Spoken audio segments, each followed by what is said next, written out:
আমি যে রিক্সা চালায়া আমার সন্তানক এত কষ্ট করে মানুষ করে মেধাবী ছাত্র বানায়া তার চাকরি না হয়, সেও যদি রিক্সা চালায় তাহলে এই শিক্ষার কোনো প্রয়োজন নেই আমাদের দেশে। বঙ্গবন্ধু আমাদের জাতির পিতা, আমরা সবাই তো বঙ্গবন্ধুর সন্তান, তাহলে আমরা সবাই তো মুক্তিযোদ্ধার সন্তান। তাহলে সেই জায়গা থেকে আলাদাভাবে মুক্তিযোদ্ধার সন্তান তো আর কেউ না। সাধারণ শিক্ষার্থীদের একটু সুযোগ দিতে হবে, নইলে পড়াশোনা বন্ধ হবে।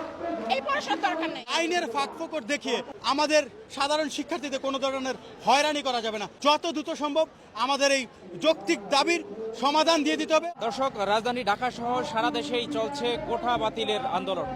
সাধারণ ছাত্রছাত্রীদের এই কোঠা বিরোধী আন্দোলন নিয়ে সাধারণ মানুষের মতামত নিয়ে বাতাবাজারের নিয়মিত আয়োজন জনমতে আপনাদের সঙ্গে রয়েছি আমি এমজে জুয়েল।